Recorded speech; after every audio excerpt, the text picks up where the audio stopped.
I will never forget the day my mom first brought him home.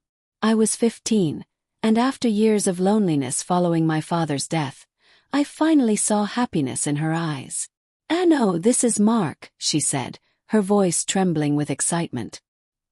He smiled, handing me a box of expensive Belgian chocolates.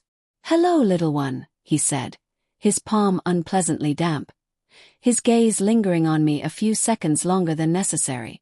The first 3 months were almost perfect. He made breakfast, helped me with math, and brought Mom roses every Thursday.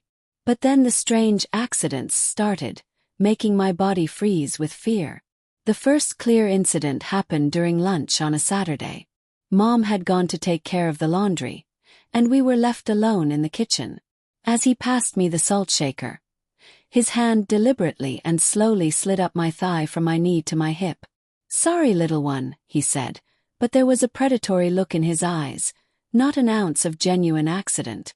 I jerked my leg away, my face flushed, and he just gave me a weird smile. The next week, another incident occurred. I was sitting on the living room couch, working on a school presentation. He came over and sat too close, his thigh pressing tightly against mine. "What are you up to, little one?" he asked, putting his arm around my shoulder. His fingers began to accidentally stroke my back, sliding lower and lower. I felt heat spread across my face, grabbed my laptop and mumbled, "I need to use the bathroom," before rushing out of the room. My heart was pounding as if it wanted to jump out of my chest. The nights were the worst. I started waking up at 2 or 3 in the morning with the feeling that someone was standing outside my bedroom door. At first I thought it was Mom, but one time I gathered my courage and went to the door. Peeking through the crack, I saw him. He was standing there in his pajamas, arms crossed, just staring at my door. This went on for hours. I would go back to bed, cover my head with a blanket, and lie there trembling with fear until I finally heard him walk away. I started secretly keeping a diary in an encrypted file on my phone. March 12th. Stood by the door again from 2:17 to 3:45 a.m. Breathing heavily, sometimes pressed his forehead against the door. March 15th. When handing me a cup of tea, he purposely touched my breast. Said sorry without a hint of remorse. March 20th. Saw me coming out of the bathroom, said I had seductive lips. Mom was in the room but didn't hear. March 25th. Walked into my room while I was changing. Stood and watched for a few seconds before leaving. When I finally gathered the courage to talk to my mom, she brushed me off.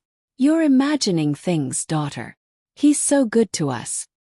He pays for your English lessons, takes us to the sea." Her words hurt me deeper than all of Mark's stares. I felt betrayed, alone, like I was drowning in my own home.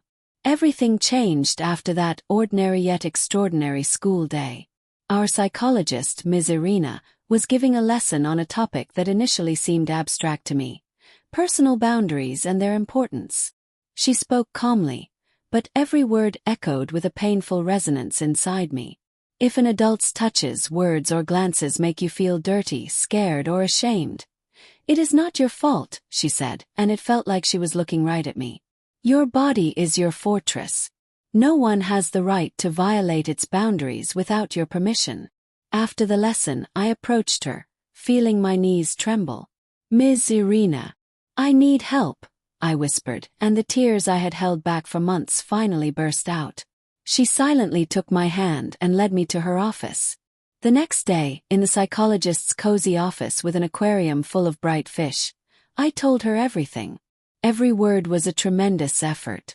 I told her about how his fingers deliberately slid over my body, about the nightly vigils at my door, about the feeling of always being in someone's crosshairs. When I took out my diary with the records, my hands were shaking so much I could barely open the right page.